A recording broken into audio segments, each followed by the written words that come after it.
This is the Speakeasy podcast, where we are your number one location for the behind the scenes of what it is to be the speaker, the author, the paid and successful speaker and author. I am your host, Altovise Pelzer, the voice coach, professional speaker, certified life coach, Amazon bestselling author and podcaster, and listen, founder of the World Voice League. Guys, we are about to go all in. I know you saw today's topic. I know you saw the ... And so in case you missed it and just kind of clicked on this by happenstance, I'm suing. Should coaches and speakers be sued for ... And the ... was for not showing up, for fabricating results, and for low performance. Now we're going to talk about some things, and we're actually going to talk about some Tiffany Haddish stuff. We're going to talk about some Frank Kern stuff. So you guys stay tuned. Why? Because I want to make sure that you guys are informed when it comes to really looking at, guess what? Remember I told y'all, I'm not a businessman, I'm a businessman. Understand that you are a business. You are a business. As an entrepreneur, you are a business. Yes, as a speaker, you are a business. As an author, you are a business. And if you're doing dirty business, then somebody's going to want to sue. Let's just be real. Let's just be honest. Somebody somewhere is going to want to sue you and sue everybody else attached to you. They're going to want their coins. They're going to want their dollars and their coins, and they're not going to stop. Now, this is interesting because with this whole scenario, it's her ex-husband is suing for basically defamation of character, and he's not just suing her. He is suing her. He is suing the ghostwriter, her co-author, and suing the publisher. So now some of you may say, well, that's not really that big of a jump off. That's not really that big of a deal. I beg to differ. I want to say that this is a huge deal simply because when you think about it as an author or a speaker, when we give somebody our work, there are things that an editor does to our work where it does not necessarily anymore sound like us, where certain wording may be changed. We know that as a speaker, not everybody's going to take everything that we say at face value. They're not going to take it how we necessarily said it. So now this kind of opens up, some other things. And so what I did was I posted it on my Facebook page and in one of my Facebook groups. And I said, should coaches and speakers be sued for not showing up, for fabricating results, and for low performance? And the freaking responses were astronomical, you guys. Like literally, you guys were going all the way in with talking about this topic simply because listen, this is our dollars and cents. This is our money. Imagine someone coming to you today, right where you are, and suing you for $1 million. Listen, we're not going to go down without a fight. We're not going to go down without a fight. We have to understand some things is going on. So we're going to talk about a couple different things. I'm trying to make sure that I give you everything that I can in this particular episode, but be on the lookout because I know that there were a couple other coaches and people that reached out to me that want to go live about this on Facebook. They want to go live about this in some of the communities and really hash this out and talk about this because again, it is that kind of, okay, so whose responsibility is it? Is the responsibility of the publisher? Is it the co-author? Is it hers? Is it? And then when we look at the coaching side of it, because as speakers, a lot of us have coaching programs. A lot of us take on clients and customers and want to do all these different things. So where does the responsibility lie? Let's be honest. Where does the responsibility really lie? Is it in our responsibility? Is it on our hands to make sure that everything is up and up? Or is it the responsibility of those who are coming and signing up. With that being said, guys, as I'm making sure that everybody has access to this particular one, because listen, I don't want anybody telling me that they missed it. People were like, wait, I need to know, when are you doing this? Let me know as soon as you go live. Listen, I got it. I got you guys. I understand. I want to make sure that you know we got some things that we about to discuss. So with that being said, guys, number one, let's break it down. So in breaking it down, we have, as speakers and authors, a responsibility to our clients. We have a responsibility to the events that we're speaking at. And so I have seen a huge amount of people who are speakers who don't show up for events, and this may be an event where they are paid to speak. This may be an event where they made the investment to speak. And it's so interesting to me because as a speaker, this is your business. This is what you said you wanted to do. This is what you said you were going to do. This is it, right? But you don't show up for an event. So as an organizer for an event, how are you safeguarded when people don't show up? Now, we all know that if you've done any number of events, you know that you can do an event and vendors don't show up, vendors don't pay their fees, or speakers don't show up. Something can happen at the event itself, that there could be a natural, disaster where there's like a storm or something and it knocks out electricity. I mean, there's so many different scenarios that come with doing live events. Virtual events as well, because guess what? Just because it's a virtual event does not mean that it does not take as much to put it together. But what happens when a speaker doesn't show up? Now you have to fill that space. Now you have to fill that time. You have this void. It's so many different things. So is that an opportunity for the event organizer to be able to sue that speaker? Because they made a commitment to be at the event. What do you think? What say you? Now, some of you may say, well, as a speaker or a coach, things happen. Yes, things happen. And granted, if the person isn't able to make it and it's maybe, 24 to 48 hour time frame, I mean, the same way. This is the thing. These are the same people that I know of that would go into a job and they got 1 foot and 3 eyelashes, and they would still go into a job. But when it comes to speaking, I think a lot of times people have become really lax in their responsibility to the event and the event organizer. So I have to go back and ask the question, so should that event organizer be able to sue the speaker? And for some of you, you may say, oh, well, I would let it slide. And well, maybe it's not, maybe I would do it depending on the speaker's level. Because we do have, and that takes us to another part, because we have a lot of speakers that boost and boast about what it is that they have done or what it is that they can do. We know that there are a lot of coaches that go and do speaking events, and they talk about these amazing numbers that they have made. And so that we don't necessarily see those numbers.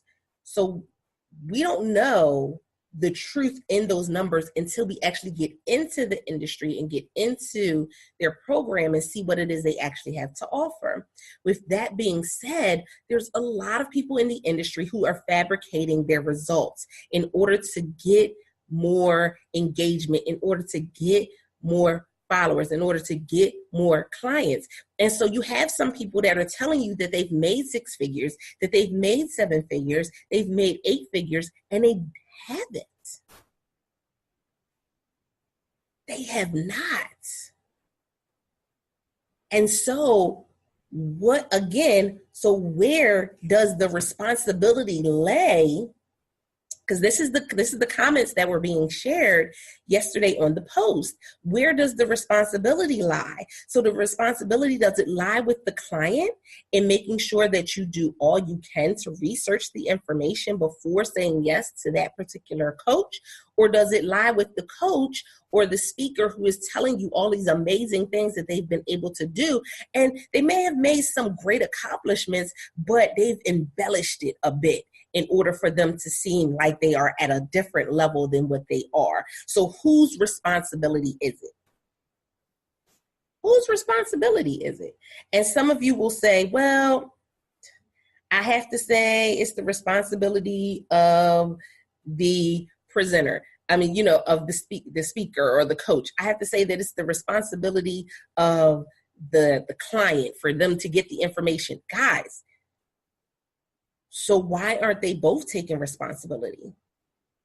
Because there is a responsibility on both ends. And so the fabricating results, that's what got really sparked in my head when listening to this lawsuit against Tiffany Haddish from her ex-husband, because that's what they're saying. They're saying that literally, listen, this is defamation of character. You're lying. They've gone and added stuff. They've gone and done. This is what the ex-husband is saying. So when I look at somebody's post of someone telling me that they were in a coaching program and the coach did not teach them the way that they, you know, they said they made that money, that they didn't make that money, or they're finding out all of these things, because that's the reality of it, is most times we will not find 100% of what it is that somebody has done until we're in their program. And so that part is kind of frustrating, I can tell, you know, because there's so many different people, and I see so many posts on a regular basis where people are frustrated and coaching is a sham. It's not a sham, because guess what? Every successful person that you've ever seen and you've ever tried to emulate, guess what? They have a coach, they have a mentor, they have somebody who is there to push them in the moments where they don't want to go forward. They have somebody there that has a strategy and that can help them to see the blind spots, that part, right? So coaching is not a scam. Coaching is necessary. Mentorship is necessary. But here we go, fabricating the results.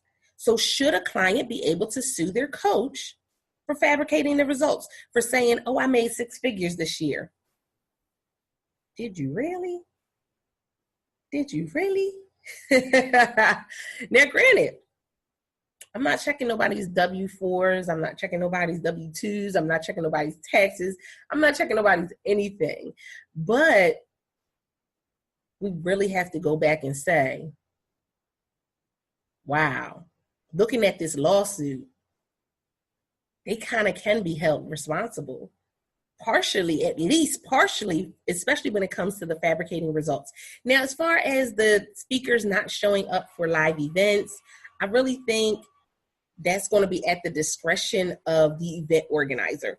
But I know it's as an event organizer myself, it's frustrating when speakers don't show up for events, when they say that they're going to do something and when they're supposed to do all this stuff, and then all of a sudden they don't show up. It's very frustrating.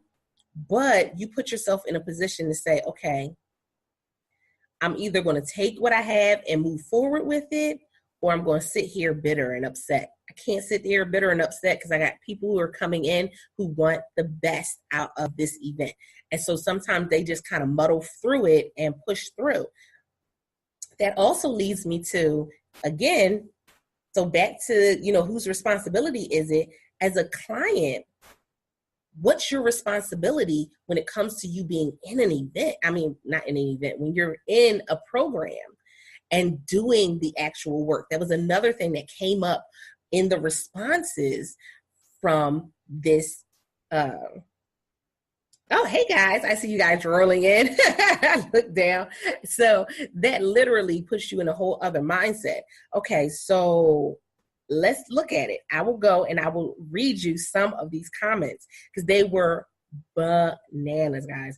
They were going all the way in. They were not holding back, not one bit, simply because they understood what it meant. Okay, so these comments. And so one person, and shout out to David Huffman over on my Facebook personal page, who was the one that clued me in to go and look at Frank Kern and look at his whole scenario. Because I think by the end of it, he had maybe $1 million worth of stuff that he had to pay for, and or money that he had to pay out. I think his lawyers by themselves was $100,000 that he had to pay. It was crazy, and he ended up being sued by the FTC. But we're going to talk about that in I got you. Just hold on a moment. So, according to an insurance agent, they can be. Now, most of us as coaches probably didn't even know that piece, but yeah, you actually can be. So David was saying, though he sued, he said, though it was illegal, Frank Kern got into trouble for some claims, like $100K type of trouble. So I was reading his information. He said the same thing. It takes two to tango. Programs and coaching only work if the people work, and most people don't put in the work really needed. So they have no right to sue. People are lazy. Now this is the people that were responding on my post. Calm down. I did not necessarily say people were lazy. Calm your nerves. But and so Ree Williams was saying, yes, they should be sued as long as it can be proven that the coach did not deliver. She said, as a 20-year coach, I also know that there are too many entrepreneurs today that are only looking for fast riches and fame and do not want to do the work. Coaches keep meticulous records, fire and document those clients who are not coachable. And that's something that's really interesting, because that whole fire the client mentality is something fairly new. A lot of times there have been people who have gone through some, I guess I don't even know if it's it has to be like a mindset shift for you to actually get to the point where you don't take on every single client. You're not taking on every single person that tells you that they want to utilize your services. I've had to say no to clients. I've had to turn people away simply because I understand the dynamic that I have for my business. I understand the dynamic that I have in my courses, and I understand who it can help. And no, everybody is not a good fit. That part is something that you really need to grab a hold of. Everyone is not a good fit. And so whereas you may think, oh, well, no, this is, but it's the money. They're willing to pay me $1,500. They're willing to pay me $3,000, $5,000. That's great. That's good.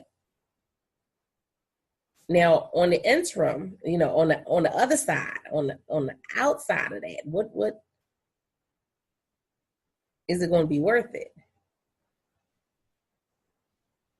Is it going to be worth it? And so someone else said, yes, most definitely the ones charging to share that very fake fame from S. Monique Smith, this person. Listen, we got to understand that some of them, that was how they were able to rise to fame. Y'all know, I don't even have to say the name. Y'all know that there have been people that have done everything from wrapping their car in fake gold to renting out huge houses to be able to take pictures and things in and do videos and really have you believing that they are just doing this phenomenal work. And then when you look behind the scenes, it's not necessarily, that's not necessarily what's going on. And again, it's not to say that as a coach, you don't start somewhere. I get it. Everybody starts somewhere. Everybody has a starting point. And so you may not be at that level that, that 6 and 8 and 10 figure coach is at the moment. That's all right. That's understandable. But are you comfortable enough to at least be where you are? Are you comfortable enough at least to be where you are doing what it is that you do best? Are you comfortable enough to stand in your zone of greatness, knowing that there is somebody that wants to pay you for that you have. Some people, they're not just, they literally, they can't function if they don't have the notoriety. They can't function if they're not being in the limelight. It's not always good to be in the limelight. Can we be honest? Can we be real? I think is it a Chinese or a Korean saying that the nail that sticks out gets hit. Y'all, maybe I'll repeat that for y'all, for cheap seats. The nail that sticks out gets hit. So trust, all of that notoriety, all of that fame, that's great. But they coming for you. They are. And so I think that's another piece of this whole story when you look at Tiffany Haddish is, if Tiffany Haddish was not in the limelight making the amount of money that she's making and getting the notoriety that she's getting, would this be such a huge story? Would this be where the ex-husband is suing the publishing company and suing the ghostwriter and suing Tiffany? Would he be doing that? Because can I be honest? If you look at the average speaker, the average author, if you look at how many books they're selling, you ain't getting $1 million out of them.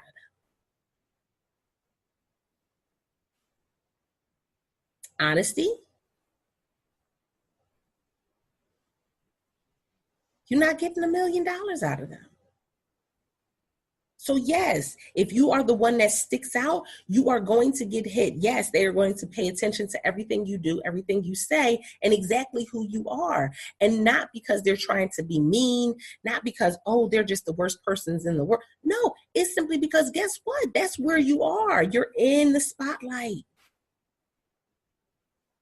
So you got to understand that although those results look great and they look good on paper and they look good on landing pages and on websites, and they make more people want to come and join your coaching program and pay for the services that you have, that's great. But then what are they walking away with?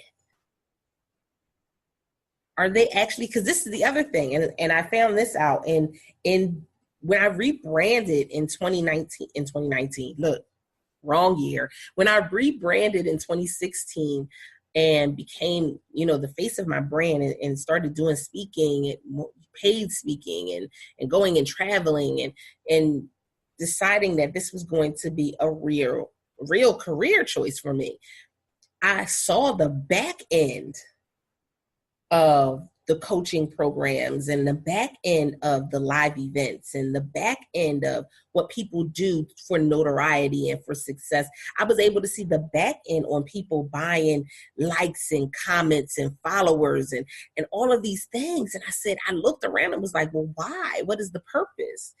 So if I'm fabricating the results now, then when it comes to my coaching, who's not to say I'm going to fabricate those results? We don't have time for that over here. And so it was interesting because there was one person on my post that said, if that's the case, then I got about 4 or 5 folk that I'm going to be, I got about 4 or 5 people that I need to be suing, that I need to get on the call with the lawyer and get them in this good courtroom. And I said, wow. But that also goes to why there are so many entrepreneurs that are scared to do joint venture, that are scared to collaborate, they're scared to network because they feel as though, I don't know who you really are. I don't know who you really are. And so if we network, am I putting myself at a deficit by connecting and collaborating with you? How sad is that? When we could be doing some amazing things in business, is that in our minds, we can't break past that point of, is this person going to be fake? Is this person really who they say they are? And so Kev said, yeah, they should. Many coaches are in some cases not as well off or worse than the clients and only give surface info for top money. That was another big one that we talked about, is giving that surface stuff, like giving the fluff. They want to give you the fluff so that way you can get into the course and then they can upsell you for more stuff there. And I get it. I get the model. I understand, guys. Listen, and some of y'all that listen to the podcast, you're going to hear this and say, oh, the people ain't going to like this. No, they're not going to like it. I get it, though. I get it. Now, my issue comes in is that you learn in the process that you pay for what you need to know. You're going to pay for the information. You're either going to pay for the knowledge or you're going to pay for the mistake. So you got to understand what's the real value here. He said client also has to be all in once they hire someone. That many coaches and clients are focused on only making $100K a year, like it's a magic number for a successful year, instead of finding systems to help recreate the sale and max profits and least work. So many have made their money off of these mastermind style classes and pure rip off. Wow. Somebody else said, yes, especially if someone has paid their hard-earned money under false pretenses. People also have to be more wise in vetting the coaches that they hire. Follow them for a while. Really look into their credentials. And nowadays, even some client testimonials can only be taken at face value, guys. Like literally, the conversation is still going on. There were still some posts. Another good one that came from Virginia Musquiz. And she said, I've not run into any fake coaches. I've run into lots of people who invest in the intro level event for a coach after coach, never implement a thing, and therefore never get a result. And I don't think a coach should be held accountable for that. When I hire a coach, I know what my top of mind problem is. B, know the coach has had the problem at some point in time as well. And C, the coach has a track record of success with his or her own system. Then and only then do I invest. And when I do, it's for the long haul, not just a 3-day workshop or a few calls. So that is a powerful statement right there. Because again, we go back to who's at fault, whose responsibility is it? Because she just said it. You know, some people will pay for a 3-day call and think that 3-day call is going to be their be all to be all. That's going to be what makes them $1 million. They will never have to take another course ever. Says who? So you got to have that understanding. So I want to say thank you for everybody that's been coming in. Thank you so much for sharing out the broadcast. Those coming in and listening in over on iTunes, by all means, make sure that you go back, bit.ly/Speakeasy Podcast Show, and put it in. Let me know how this particular episode, if it rubbed you the right way or the wrong way. We want to make sure that we know and come back and engage with you guys. Don't forget also February, we are rolling and rocking, guys. So far, 50 confirmed speakers for the World Voice Summit coming in February of 2019. Super excited about that, guys. We're going to have 84 speakers on the platform from February 1st to February 28th. So you want more information about that, by all means, go to bit.ly/World Voice Summit. That's bit.ly/World Voice Summit, all lowercase. Attendee tickets are free.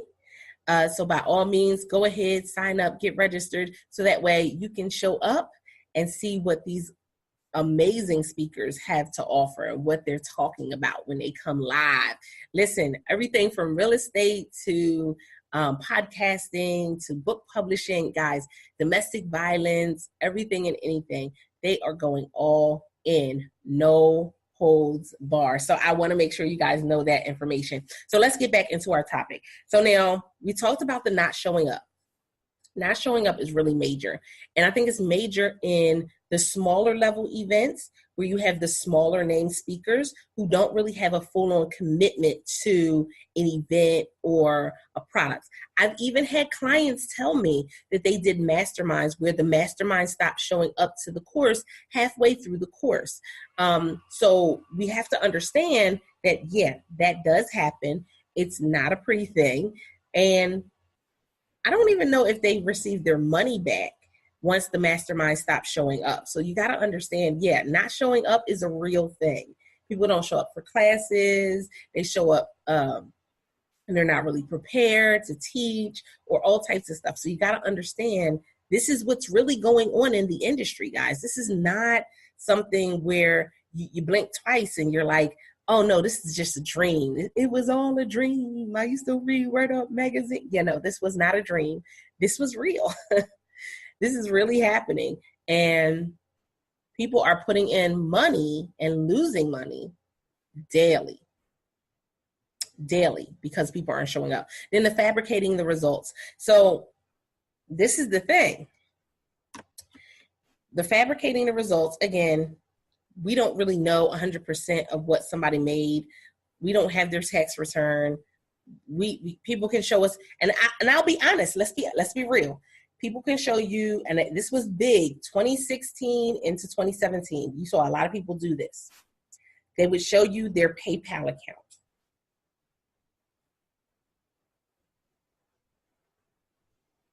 Don't worry, I'll wait. One of y'all gonna catch it quick. They would show you their PayPal account. Here's the thing. PayPal does loans. They do business loans. So some of those that were showing you their PayPal account and all of these different, they were sending you were seeing different payments and all of this different stuff. It was all falsified, guys. It was ways around that. So they showed you that they had 6 figures or they had 5 figures sitting in their bank account, but it was from a loan that they had gotten through PayPal. Yes, you can get business loans through PayPal. No, I am not a spokesperson for PayPal. And no, I am definitely not a spokesperson for loans. And so you can get a business loan through PayPal. And so some of those people that were showing you their PayPal, oh yeah, no, because I did this and I did this in one sale. And in all actuality, that wasn't the case. And so a lot of you really need to pay attention to what all that's going on in the industry, because guess what? That was one of the ways that people were getting scammed, is they were believing that this person had all of this money, and now they do have all of this money because now you thought they had all this money. So now you're following behind them and going, and now you're getting all of this money, right? Okay, yeah, because people thought that you were doing one thing, but you weren't necessarily doing that. And then so the low performance, that's the other piece. So now I've gone to events. How many of you have gone to events where the speaker or the coach that's on the stage sounds like the Charlie Brown teacher? Wah, wah, wah, wah, wah, wah, wah. And you're just looking like, why? Who gave you a microphone? I get it. Some people, the topic is not really engaging. I get it. Some people, their stage presence isn't really like top notch, like energized and enthusiastic. They're not going and like, kaboom, guess who's, they're not doing all of that.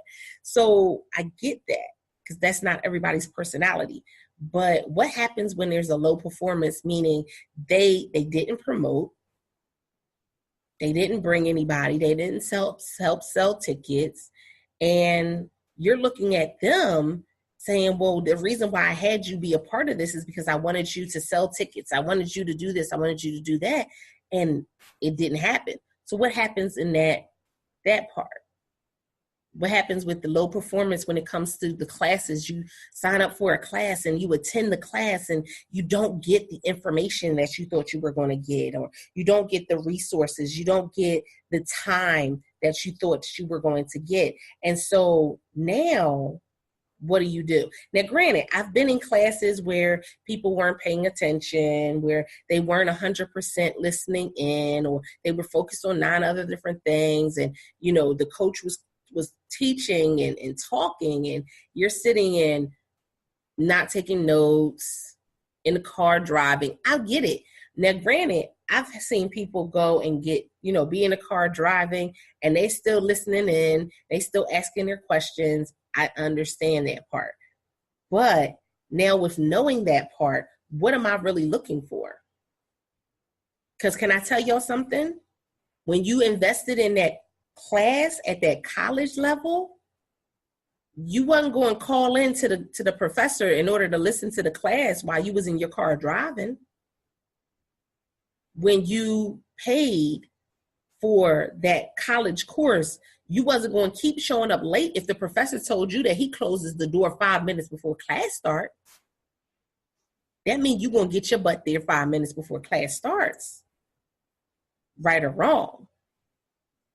So I think there's been like this loss of respect because we think that as a coach or as a speaker, you're not on that same level as being, in college or a college professor. So now with the college professor, you paid your money, you show up. Right? You show up for class, you make sure you turn in stuff that wasn't turned in right, it wasn't turned in late, something going on with your payments, you'll go down there and figure it out. You'll do all of that for a college course, but when it comes to a coaching course, you won't do the same thing. You won't even have the same level of respect. So we gotta ask ourselves, what's really going on here and here that really makes us look at it and say, yeah, it's valuable information. Yes, it's valuable. The person's time is valuable, but I just don't value it that much. It's valuable enough for me to pay for it. I really just don't value it that much. Because if the coach isn't showing up, you would have a problem. The same way if you go to class and the professor don't show up, you would be mad. Let it be a graduate class that you're paying out for. Any graduates in the studio audience today, let it be a graduate class that you're paying for and the professor not show up. No call, no nothing, just don't show up. Would you still be excited? I don't think so. But it's okay for you not to show up. You got to understand who's responsible. Who do we put the blame on? So that's that low performance, it can come from either side. It can come from the coaching side. It can come from the speaker side. It can also come from the client and customer side. But what do you do about it? Is that ample information for you to be able to sue a coach or sue a client? Now, I know that for me, this year is the first year where I've had a huge amount of bad debt. Now, bad debt is, those of you that are entrepreneurs, you understand where I'm coming from. Bad debt is when somebody doesn't pay what they're supposed to pay. Now, they don't pay it for whatever the reason. They just didn't pay.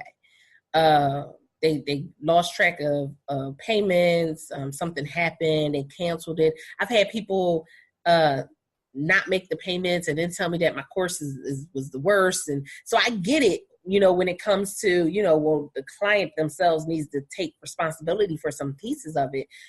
I've had people and they'll go and bash you. They will. Let's be honest.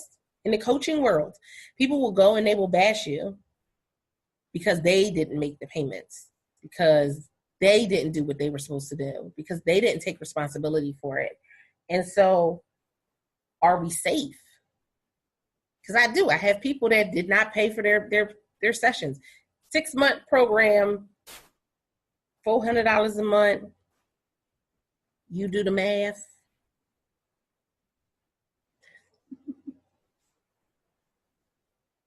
Six-month program, $400 a month. You do the math. And didn't pay. So now I have to write that off. It's either I fight you for it or I write it off. And is it worth me fighting for it? Now, granted, it is worth you fighting for it. That's your money. Listen, this is how you pay for your bills. This is how you're taking care of your family. It's worth it. But At what cost? It's very draining. I can guarantee you that. It's definitely not, it's not where you can just handle it and it's handled and that's it. And so I want to go into this whole Frank Kern situation because his situation was a little different. He was actually sued by the FTC, guys. And that's the fair trade. And so I don't want to mess with them. I don't. Well, what it was, and this is the thing, I've seen coaches even now do the same model. I've seen coaches do the same model. And you got to be careful because this is what it can lead to. So his model was, he had a program, he learned all this stuff, he put it together in a bundle, and he was selling the bundle. Then he sold the program. People could buy into the program. They could bundle it themselves, have their own website, and be able to resell the information. So people were out and they were doing the most. And this is what happens when you understand what people do when they get information. So they were going and utilizing his name. They were going and utilizing his information, and they were going in. They were up, they were charging people $4,000 for this $200 program that he was putting out there and selling, that they were supposed to be selling. They did personal coaching programs off of it and all this other stuff, but it was all attached to his name. So when people started to complain, and he handled some of the complaints because they went directly to his company because they were from his company. But some of the ones, because they were going to these other people who had like websites in his name, all types of stuff, guys. He didn't even know about all of some of the other ones that were coming about. So he got, the FTC showed up with, he said, this big old thick packet of paper. And they said, we need you to read this. You're going to need to read this. He was getting a lawsuit. And so it's interesting because he talked about how, if the FTC comes after you, you're done. You're just, don't try to fight it because you're not going to win. And I was like, wow, that's kind of harsh. But if I look at it right, he paid out $100,000 just to his lawyers. $100,000 just to his lawyers. They said literally it was like a $2 million deceptive advertising practice. $2 million in deceptive advertising practices. That is not that's not a low number. It's not a sneeze at you number at all. And so it was basically a compliance disclaimer. That he was talking about the compliance disclaimer, that literally some of you think that you're okay because you have the compliance disclaimer on there. And he's like, that holds you up to a certain degree, but it still doesn't mean anything. And I was just reading his article like, wow, like I don't know what I would do in that instance because that was crazy. But imagine you set up a program that you believe is amazing. And this is the other thing where he went wrong. And us as entrepreneurs, as speakers, as authors, we go wrong in the same exact area, is we will not pay for professional help. And so when he was putting it together, he had a family tax friend, a family lawyer, look at it to see if it was okay. And they were like, yeah, it looks good to me. Not someone who was, who understood everything that comes with the FTC and the FTC laws.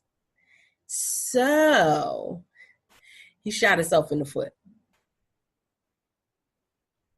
Honestly, that's what it is. He shot himself in the foot because, he didn't get the real lowdown. But that's, again, that comes from making the investment early. What did I say earlier? You're either going to pay for the knowledge or you're going to pay for the mistake. He didn't pay for the knowledge early on, so he paid for the mistake. And it was a huge mistake. Anytime you had to pay out, and I think he went and like was borrowing money in order to pay it off. $100,000 just to your lawyers. $100,000. Now, one of the funniest things in this whole scenario was that he said, treat your customers like gold.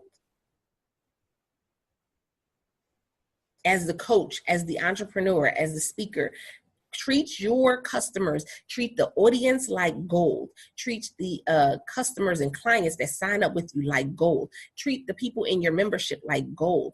And so we get to this point where we're like, oh, well, they're a member, so I don't have to give them the same level of respect, or I don't have to do for them as much as I was doing before. No, this is like dating. You want the relationship to keep going? Well, then you got to keep dating them. Even if you married, let's be honest. Let's look at it. The reality check.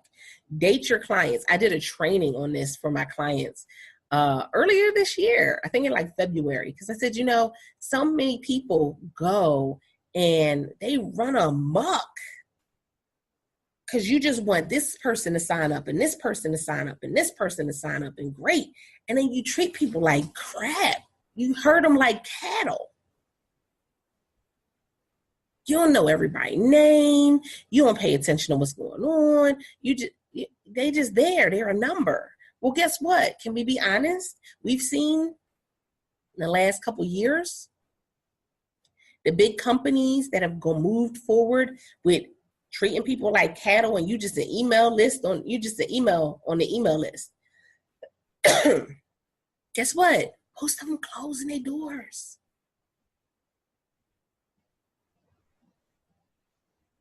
Guess what? Most of them closing their doors. They're closing their doors. They're shutting down. The ones that are treating their customers really well are thriving. So you have Grubhub. Grubhub, if you make an order, they raise up the order, and part of it goes to feeding the hungry. There's a company called Brandless. Brandless, if you go and you purchase something, every time you make a purchase, they send 2 meals out or a meal out to help a family. Guys, like literally, the ones that are going and treating people like people are the ones that are thriving and moving forward and growing. The ones that are not are the ones that we're looking at who are not. They're falling by the wayside. Because guess what? It's time out for people just hurting people and thinking, oh, I can treat you just like a number. It's time out for just being able to treat people like a number. It's time out for just looking at people and saying, okay, well, you're doing this and you're doing that. But, it doesn't matter. And you signed up now. So, oh, well. I get it. Again, that responsibility. When you sign up for something, you are responsible for whatever it is that you need to do in that particular program. I get it. And guess what? Life happens. So there has to be a balance. Okay, so maybe you go ahead and you pause the program, for 2 months while you get yourself together, and then you come back and finish it up. There's so many different things that we can do. But again, it goes back to the responsibility of the coach and the responsibility of the client, the responsibility of the speaker, and the responsibility of those in the audience. And we got to go back and forth and say, who's responsible? So can I go to a coach that did not give me what it is that they said they were going to do, and can I sue? And in today's society, yes, you can. Can I go to a speaker that, they gave pie in the sky dreams of what it is that I could do, and if I worked with them, or if I came to their speaking program, and listen, what is the focus? Is the focus on you, or is the focus on the numbers? I can tell you that there are a lot of coaches where the focus is on the numbers. So it ain't on your numbers, it's on their numbers and on what they're bringing in. When you come across a coach whose focus is on your numbers, they're going to push you. until you make it happen. They're going to put you in the right position, and they're going to shove you a little bit. They're going to push you off a couple cliffs because they want to see you successful. But guess what? That's not everybody. Can I just be real? It's not everybody. It's definitely not everybody.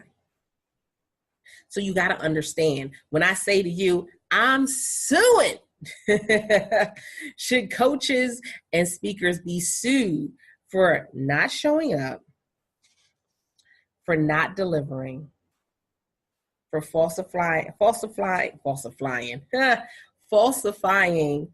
what it is they said that they could do, and for low performance? Should a coach or speaker be sued? What's your point? And what's your take on it? When we look at, what Tiffany is going through, and the fact that that her ex-husband is not just coming after her, but coming after, the ghostwriter, coming after the publisher, then as a coach, does that mean that somebody who's suing you can come after you and your team? Yeah, that part. If you're a publishing company, have you safeguarded yourself in case somebody comes after you and says that something is not accurate? Can I tell you that most publishing companies probably don't even have something in place for if something is not accurate. They don't even verify it.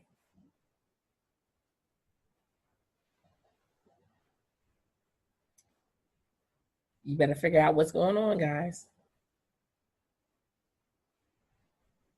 Better figure out what's going on,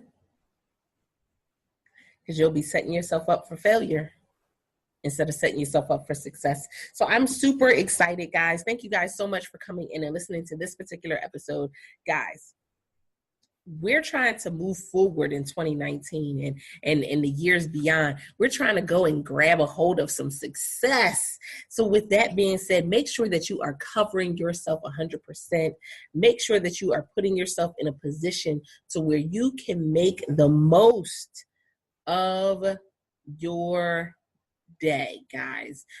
Listen, be careful, vet people before, and that's for coaches and clients, speakers and event organizers. Vet people before you say yes, before you sign on a dotted line, because you will save yourself some trouble in the long run. With that being said, I appreciate you guys.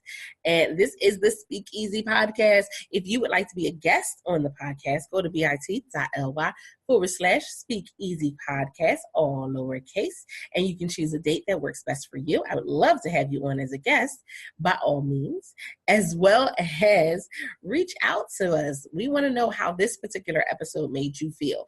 contacts@altovise.com, and it's contacts@altovise.com. I'm your host, Altovise Pelzer, the voice coach, professional speaker, certified life coach, Amazon bestselling author, and podcaster. And listen, until next time, guys, don't forget to press it out. See